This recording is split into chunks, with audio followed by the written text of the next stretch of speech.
Muy buenas tardes y bienvenidos a todos. Bueno, el día de hoy vamos a pasar a hablar sobre el último sacramento. Recordemos que estamos en los últimos videos hablando sobre los 7 sacramentos de la Iglesia Católica. Ahora pasaremos a hablar sobre este último, que es el sacramento de la unción de los enfermos. Unción de los enfermos o extrema unción, como se le quiera llamar. Primero que todo, pasaré a leer específicamente cómo lo dice el Catecismo de la Iglesia Católica, cómo lo define. Vamos a mirar el numeral 1511, que dice así: la Iglesia cree y confiesa que entre los 7 sacramentos existe un sacramento especialmente destinado a reconfortar a los atribulados por la enfermedad, la unción de los enfermos.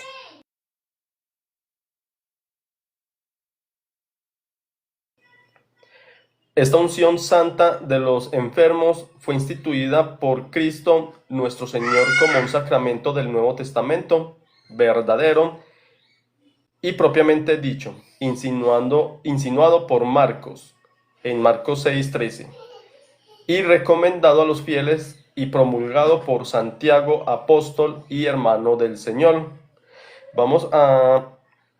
Ahí termina pues este numeral. Vamos a leer qué dice en Marcos 6:13 y a determinar por qué la Iglesia Católica lo define o lo determina como un sacramento instituido por el mismo Señor Jesús. Vamos a leer Marcos 6:13. Bueno, yo prefiero leerlo desde antes como para tener todo el contexto y comprender esa visión teológica de la Iglesia del por qué este es un sacramento instituido por Jesús. Vamos entonces a Marcos capítulo 6. Voy a leerlo desde el versículo 7 hasta el 13. Y dice así: llamó a los 12. ¿Quién llamó a los 12? Jesús. Aquí se está hablando de Jesús. Entonces, llamó a los 12 y comenzó a enviarlos de 2 en 2, dándoles poder sobre los espíritus impuros. Les ordenó que no llevaran nada para el camino, fuera de un bastón, ni pan, ni morral, ni dinero, que llevaran calzado corriente y solo un manto. Y les decía: quédense en la primera casa en que les den alojamiento hasta que se vayan de ese sitio. Y si en su lugar no lo reciben ni los escuchan, no se alejen de allí sin haber sacudido el polvo de sus pies, pues el polvo de sus pies. Con esto darán testimonio contra ellos. Fueron pues a predicar, invitando a la conversión. Ojo, expulsaban a muchos espíritus malos y sanaban a numerosos enfermos, ungiéndoles con aceite. Entonces, ahí cierro la cita. Si nosotros de este texto que leí vamos a extraer esa enseñanza teológica, lo hacemos de la siguiente manera. Vemos que Jesús los ordenó, pues los envió de 2 en 2 y les dio una ordenanza. Al parecer el texto no recoge toda la ordenanza y todo el mandato de Jesús, sino que en el texto dice explícitamente que los mandó de 2 en 2 para que sacaran espíritus inmundos. Los mandó con lo necesario, o sea, dice el texto que fue con un bastón y calzado corriente y un solo manto. Les pidió que se quedaran en la primera casa, que lo recibieran bien, y si no, que se sacudieran el polvo de las sandalias. Pero entonces más abajo vemos lo que ellos hicieron. Ellos lógicamente no van a hacer algo que Jesús no mandó. ¿Y qué fue lo que ellos hicieron? Dice que ellos fueron a predicar invitando a la conversión. ahí implícitamente se da por entendido que eso fue lo que los mandó el Señor Jesús. Pero no solamente eso, dice en el versículo 13 que expulsaban a espíritus inmundos y que también sanaban enfermos. Pero ¿cómo los sanaban? Ahí lo dice claro el texto, ungiéndolos con aceite.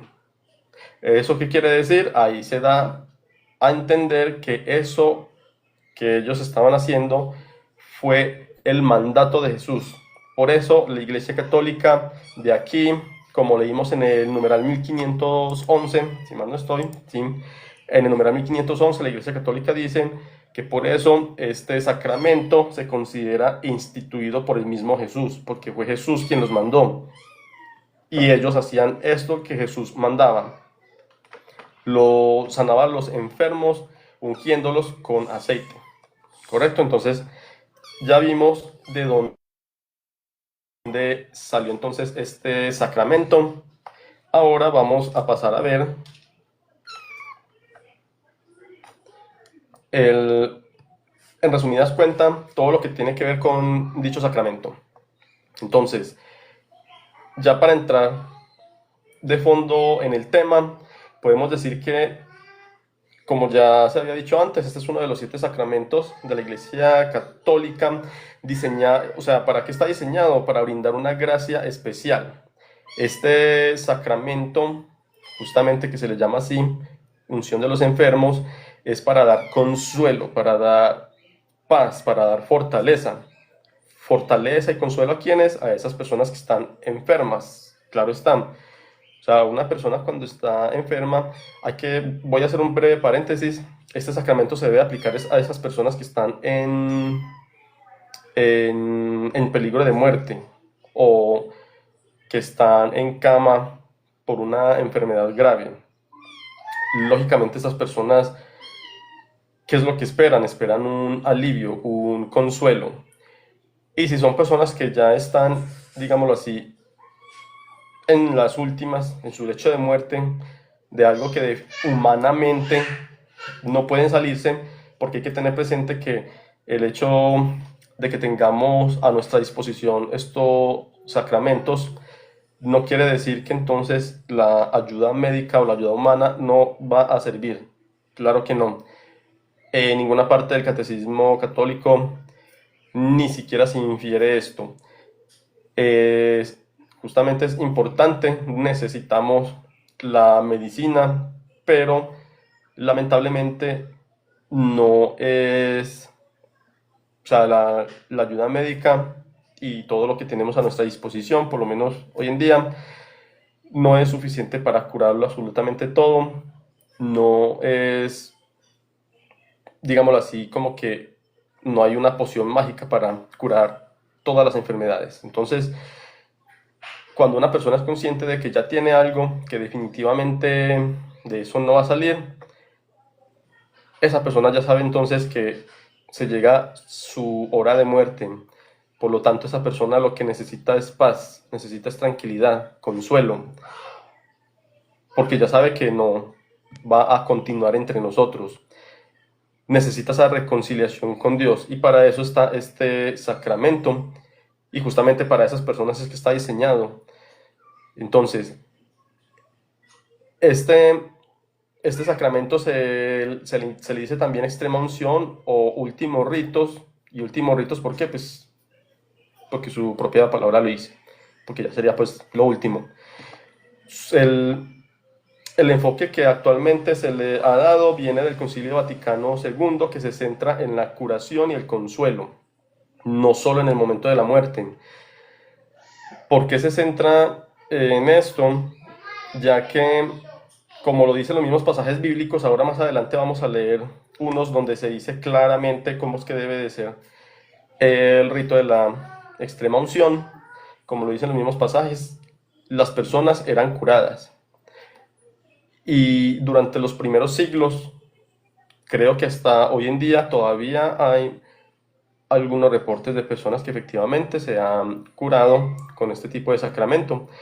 Hoy en día ya no es tan común estos milagros, pero el fin último de este sacramento no es necesariamente la curación corporal. El fin último de este sacramento es justamente ese consuelo espiritual, esa limpieza, esa tranquilidad espiritual, ese estar en paz con Dios, porque en últimas pues ya sabemos que ese será nuestro fin último, ir a la gloria con nuestro Padre Celestial, y tenemos que ir lo más limpios posible, lo menos manchados que sea posible, y por eso tenemos a nuestra disposición muchas ayudas, entre estas este sacramento, el sacramento de la unción de los enfermos. Justamente ese es uno de los propósitos y significados. ¿Qué otro propósito tiene este sacramento? La unión con Cristo, porque une al enfermo a la pasión de Cristo. Recordemos que Jesús pues fue crucificado, y antes de eso todo el proceso que lo llevó pues hasta esa muerte fue extremadamente dolorosa, o sea, fue una tortura. Entonces por eso al enfermo, lógicamente el enfermo también está sufriendo, también padece dolor, y a eso es a lo que lo lleva, a la participación de ese sufrimiento con la obra salvífica de Jesús. ¿Qué otro propósito tiene? La fortaleza y el consuelo. Otorga consuelo, paz y ánimo para soportar cristianamente los sufrimientos de la enfermedad o de la vejez, porque no necesariamente se sufre pues por enfermedad. También pues la vejez es una debilidad nuestra. El otro, que es uno de los puntos principales, otro de los puntos que para mí pues es el más importante, es que el sacramento de la unción de los enfermos nos da ese consuelo del perdón de los pecados. O sea, si el enfermo no ha podido recibir el sacramento de la penitencia, la unción de los enfermos le perdona los pecados. Aquí quiero hacer un paréntesis porque pues algunas personas dirán que es ilógico que una persona vaya a recibir este sacramento, porque más adelante vamos a ver que este sacramento solamente lo pueden impartir los sacerdotes, ni siquiera diáconos, únicamente los sacerdotes. Entonces parece ilógico que no, si van a recibir este sacramento, entonces ¿por qué mejor no se confiesan? Tengamos presente y en cuenta que el sacramento de la unción de los enfermos lo reciben estas personas, pero no todos están en su completa facultad para hacer una buena confesión. Recordemos que muchas personas enfermas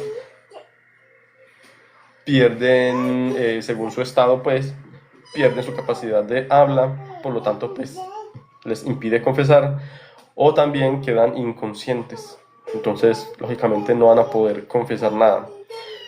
Justamente a eso se refiere esta parte de que les sirve para el perdón de los pecados, ya que el enfermo, si no logró una buena confesión momentos antes de quedar en ese estado, lógicamente después de ese estado pues tampoco va a poder hacerlo. Entonces esta herramienta, este sacramento para esas personas que no pudieron ni podrán ya confesarse. También este sacramento, como dije más atrás, está para el restablecimiento de la salud, aunque no es el propósito principal, pero puede llevar a que la persona quede curada corporalmente, si esto pues conviene a la salud espiritual y del alma. Y ya por último, pues este sacramento, en fin último, prepara a las personas que lo reciban, pues los prepara para la vida eterna. O sea, ya las personas que reciban este sacramento, pues son conscientes de que efectivamente este es un paso para, en caso de que no sean curados, de que no puedan restablecerse de su quebranto de salud, este es un paso ya para partir de este mundo al encuentro con Dios. Vamos a pasar ahora a ver quiénes pueden recibir este sacramento. Hay que tener muy presente que este sacramento solo lo pueden recibir las personas bautizadas, o sea, cualquier fiel católico bautizado que haya alcanzado el uso de razón y comience a estar en peligro de enfermedad o vejez. Puede reiterarse la persona, este no es un sacramento que es único como el bautismo, no, este sacramento puede aplicarse varias veces si la persona se recupera y vuelve a enfermarse gravemente, o si la misma enfermedad empeora aún más todavía. Cabe anotar que no podemos irnos a ningún extremo. Con este sacramento se corren dos peligros extremos. Un peligro extremo es que los enfermos piensen que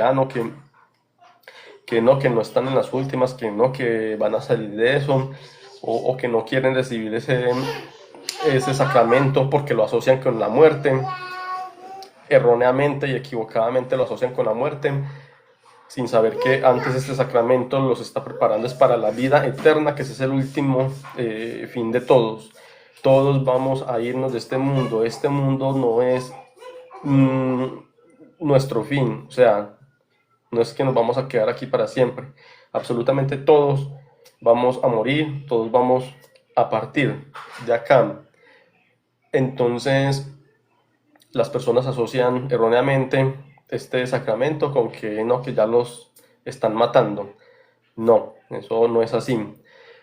Las personas deben, sobre todo pues que tienen estos quebrantos de salud, estos estados, tienen que tener presente que antes es una preparación para el fin último y el fin real, que es la vida eterna. Y no podemos ir allá estando con alguna mancha o algún defecto, ¿correcto? Entonces, no. Esas personas que piensan eso erróneamente, por temor o por lo que sea, entonces lo aplazan y lo aplazan y lo aplazan, sin saber que nadie sabe el día ni la hora. Entonces, ese es el error que se comete mucho. Lo aplazan tanto que a la final, entonces, o una de dos, o terminan muriendo ya sin recibir este sacramento, o también quedan ya en un estado en donde ya no pueden hablar, no pueden confesarse, no pueden expresarse libremente, y esto puede afectar, ya que la plenitud de este sacramento se logra cuando la persona aún es consciente y quiere hablar y manifestar por sí mismo con sus propias palabras que desea recibir este sacramento, porque es que la manifestación propia, la voluntad propia, es lo que le agrada a Dios. Pero entonces, si queda en un estado donde no puede manifestarse, y sobre todo, pues, si ya no es consciente, es un riesgo porque entonces, si realmente no quiso recibir este perdón, esta limpieza, estando consciente, es poco probable que inconscientemente ahí siquiera, sobre todo porque pues ya está inconsciente. Entonces, no debemos caer en el error de esperar hasta lo último. Por eso es mejor recibirlo estando consciente, porque no hay ningún problema, y no caer en el extremo de no, y continuar hasta quedar en un estado que no esté permitido. Y también el otro extremo al cual me refería yo es el extremo de que esté pidiendo este sacramento porque sí. No, que le dio una gripa, voy a que me apliquen la extrema unción. Que le duelen los dedos, voy a que me lo aplique. Y así constantemente por cualquier cosa recibir esto hasta se dice que hay algunos sacerdotes, creo que en la parte de Europa, o no sé en qué zona, que cogen y aplican hacen como una especie de convocatoria, como cuando se, se hace una convocatoria para que las personas acudan a confesarse, que ese sí es el deber ser. Se dice que hay algunos sacerdotes que hacen una convocatoria para aplicar este sacramento de la extrema unción. Tampoco ese es el deber ser, ese no es el propósito de este sacramento, de aplicarlo como si fuera alguna cosa, no. Es solamente para esos casos que he estado mencionando. Y ya por último, como había comentado al principio, debe de administrarse este sacramento a los enfermos que cuando estaban en uso de sus facultades lo hubieran pedido voluntariamente, de forma implícita o explícita. Pero de todos modos, eso no quita que si una persona queda ya en un estado que no pueda manifestarse, pues la familia puede pedirlo a nombre de esa persona. Y ahí es a lo que yo recurro, a lo que yo decía, que pueden pedirlo, posiblemente el espíritu de esa persona, a pesar de que el cuerpo no pueda manifestarlo, pues el espíritu sí esté dispuesto ya definitivamente a que se le absuelva, a obtener el perdón de Dios, y en ese caso pues sí funcionaría. Pero puede darse también lo contrario, de que esa persona, Dios siempre tiene en cuenta la voluntad de las personas, y si esa persona conscientemente no quiso y no manifestó que se le administrara este sacramento, difícilmente cuando esté en un estado en que no pueda responder ni manifestarse, es muy difícil que ahí sí quiera, porque ya está inconsciente. Es por eso que es muy importante que la persona manifieste la voluntad de este sacramento. Entonces, ¿cómo se aplica este sacramento? ¿Cómo son los signos y el rito? Entonces, como decía antes, este sacramento es administrado única y exclusivamente por un sacerdote. Lógicamente, pues, por los obispos también, obispos o sacerdotes. Y el rito es así: primero que todo, el sacerdote hace la oración, una oración específica, pidiendo o invocando al Espíritu Santo, pidiendo su gracia, la salvación y el alivio de la enfermedad. Esto el sacerdote lo puede hacer imponiendo las manos, antes o durante. No hay ningún problema. Lo más normal es que esté haciendo la oración y solicitando la asistencia del Espíritu Santo, imponiendo las manos. Y por último, que es pues como que el signo más importante de este sacramento, es la unción del óleo. Este óleo es un aceite de oliva bendecido por el obispo, conocido como óleo de los enfermos, y se hace normalmente el signo de la cruz en la frente de los enfermos, pues, o de la persona a la que va a recibir este sacramento. Y también en las manos, en la palma de las manos, el mismo signo de la cruz en ambas manos. Así es como se realiza este rito. Se me pasó por alto hacer un paréntesis al inicio, cuando decía que este sacramento solamente es para las personas bautizadas. O sea, ya sabemos que sería pues para nosotros los católicos debidamente bautizados. Si la persona que está, creo que esto ya lo traté en el tema o en el video del bautizo, pero quiero recalcarlo y recordarlo acá. La persona que no está bautizada, lógicamente no puede recibir este sacramento, pero cualquier otra persona puede hacer el ritual del bautizo a esa persona que no está bautizada. Claro está con la debida voluntad pues de esta persona, la voluntad de ser bautizado. Y una vez, como yo explicaba en ese momento, una vez se haga este ritual del bautizo y la persona quede debidamente bautizada, pues no sería necesario que se recurra al sacramento de la extrema unción, debido a que el mismo bautizo perdona todos los pecados y une a la persona bautizada al cuerpo místico, o a la iglesia, mejor dicho, de Jesucristo. Entonces, hago esta aclaración, tocando el tema de que solo es para las personas bautizadas y no para los que no lo son. Ahora vamos a ver en la Biblia los fundamentos bíblicos de este sacramento. Entonces, al principio vimos la base, que fue San Marcos, que nos lo citó el mismo catecismo de la Iglesia Católica. Ahora vamos a ver qué dice Santiago. Dice, por ejemplo, en la primera carta de Santiago, capítulo 5, versículos 14 y 15, dice: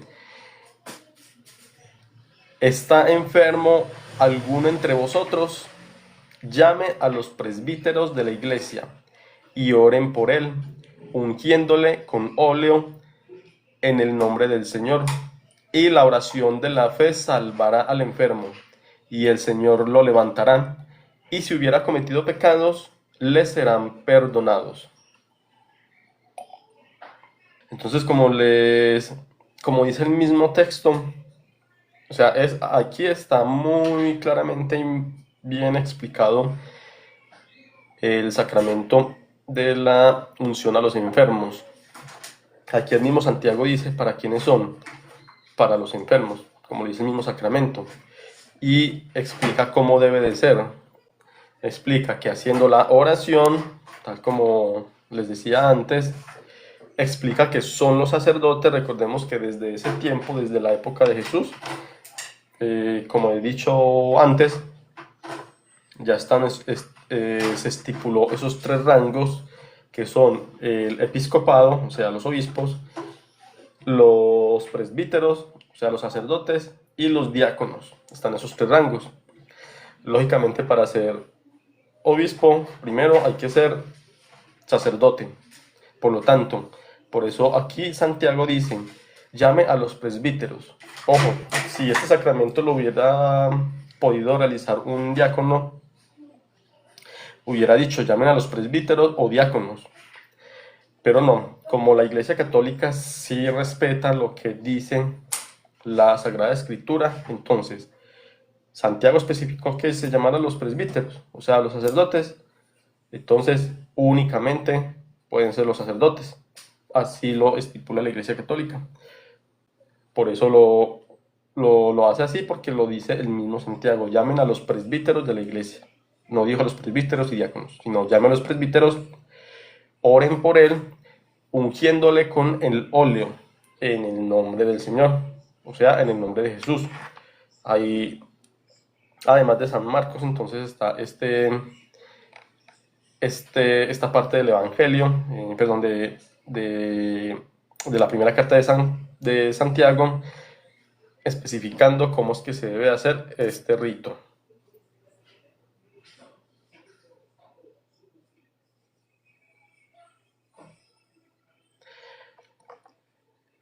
Entonces, los puntos claves de aquí de este pasaje de Santiago es que se instruye a que se llame a los presbíteros, o sea, a los sacerdotes u obispos, y no solo a orar individualmente. ¿Eso qué quiere decir? Que no basta con que las personas oren por esa persona enferma. Pero ojo, no es que no se pueda, sino que no basta.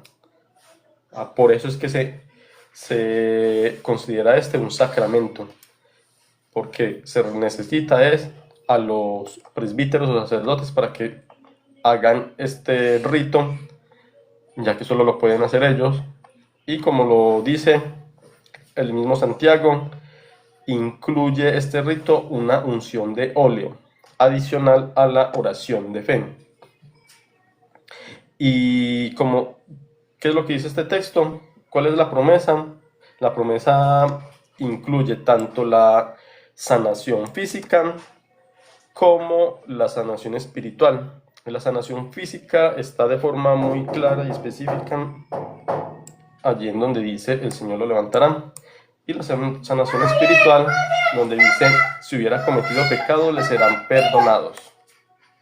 Con todo lo anterior, se puede ver que el por qué la Iglesia Católica ve aquí la institución explícita de un rito sacramental realizado por ministros ordenados con efectos espirituales y potencialmente físicos. Vamos a profundizar un poco más en el pasaje bíblico de San Marcos, donde el que habíamos tocado pues al principio. Aquí ya lo había leído yo, que el capítulo es Marcos 6, 12, 13. Aquí en este pasaje bíblico de Marcos 6, del 12 al 13, se especifica que los apóstoles, luego de que fueron mandados de dos en dos, además de predicar, sanaban a los enfermos ungiéndoles con el óleo. Y muchos de ellos eran sanados. El punto clave es que, como ya lo había dicho yo antes, Jesús mismo inició y autorizó a sus discípulos a realizar estos actos. O sea, ellos no iban a hacer algo que Jesús no hubiera mandado, ¿correcto? Entonces, si ellos hicieron esto es porque ya de forma explícita se entiende que Jesús mismo los mandó a esto. Y en ese texto en que se narra en Marcos 6:12, donde se narra que ellos lo hacían ungiendo con el aceite o con el óleo, ¿qué significa? Significa que entonces Jesús de antemano les había explicado cómo era este rito, que aquí se da por entendido que Jesús les había dicho cómo debía hacerse, porque dudo mucho que los apóstoles, que Jesús les haya dicho vayan y curen enfermos, y que ellos en el camino se les hubiera ocurrido porque les dio la gana de yo creo que sería mejor que les pongamos un aceitico. O sea, es absurdo. Eso no es así. Entonces, si ellos hicieron eso es porque ya de antemano Jesús les había explicado cómo se debía hacer el ritual y les explicó cómo debía de hacerse esta sanación de los enfermos, y lógicamente que era pues con óleo o aceite. Ahora veamos el Evangelio de Lucas, que es otro evangelio que trata sobre este tema. Miremos la parábola del buen samaritano.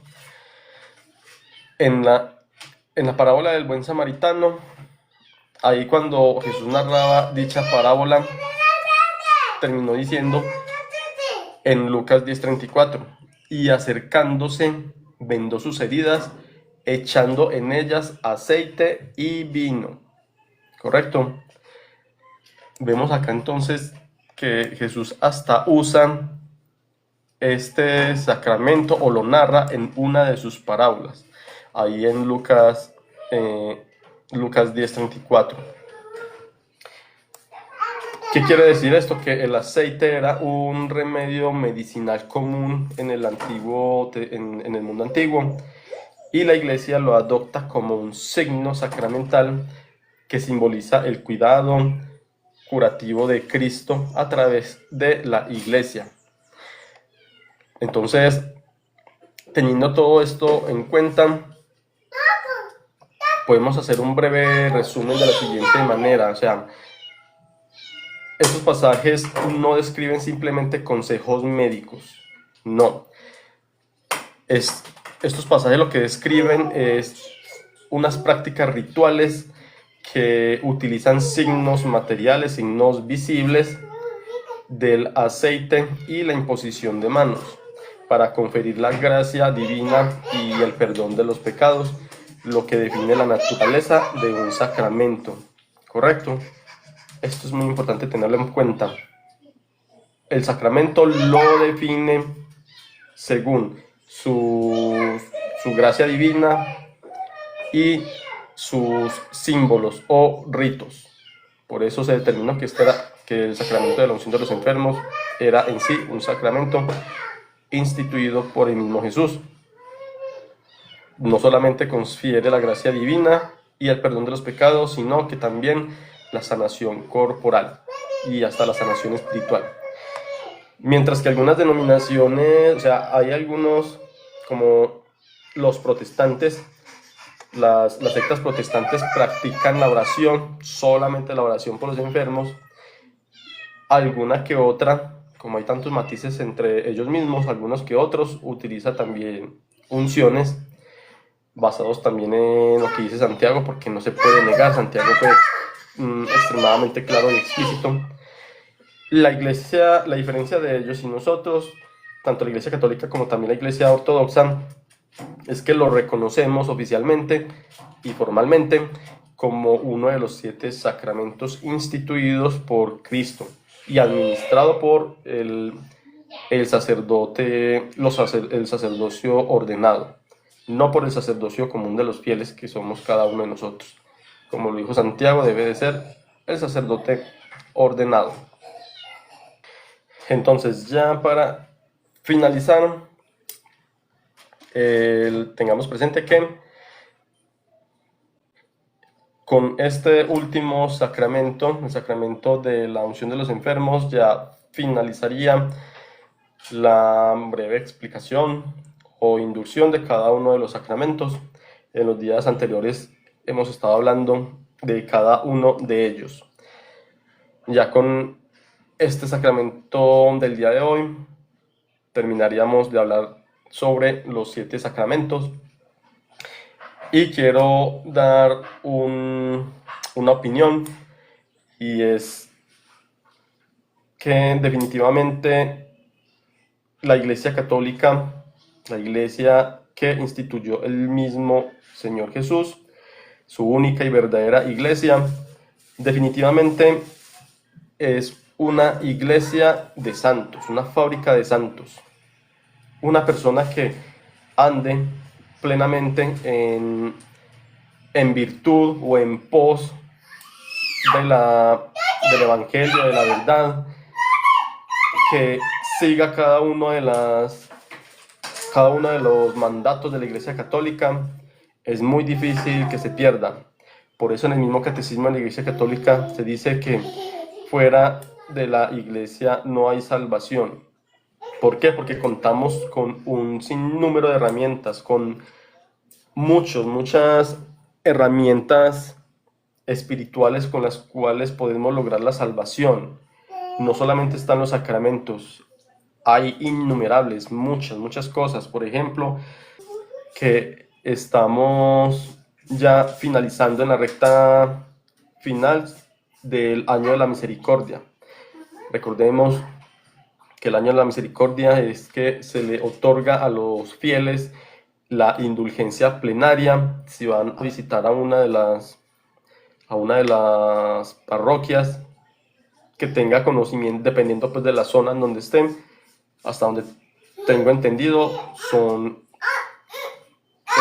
totalmente válidas las catedrales.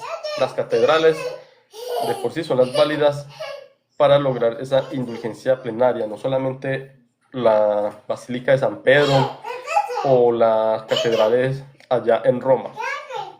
En cada país y en cada zona las catedrales están habilitadas, tienen simbólicamente sus puertas santas, y en estas catedrales o también parroquias designadas, cada uno tendrá que consultar en su respectiva zona donde vivan.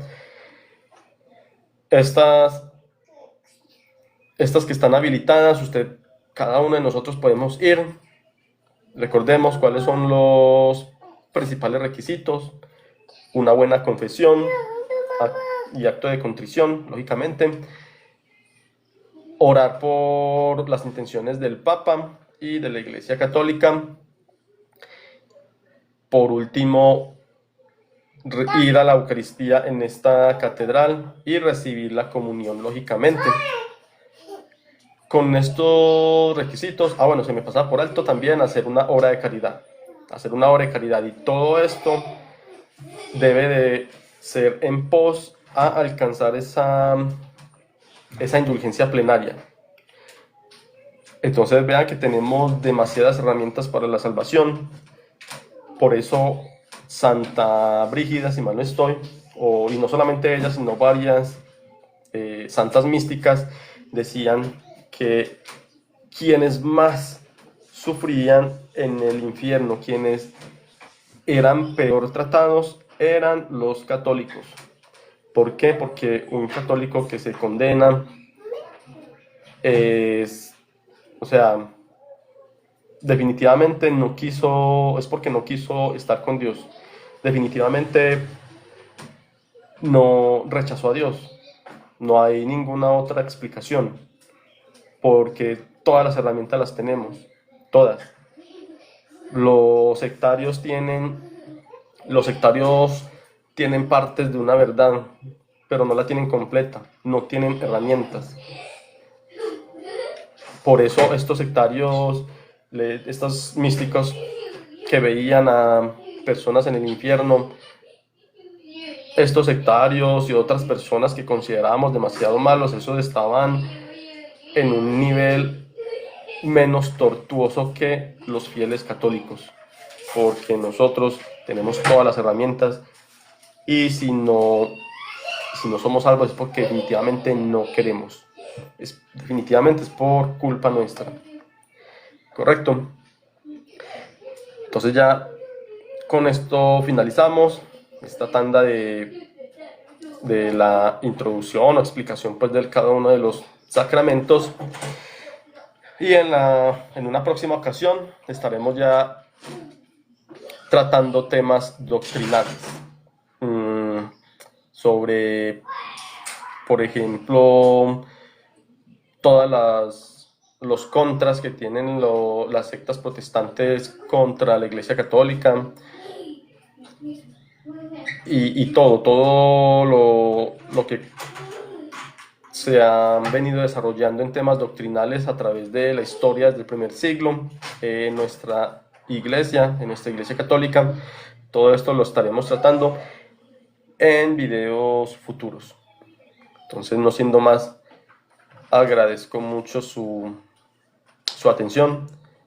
Tengan un excelente resto de día y hasta la próxima.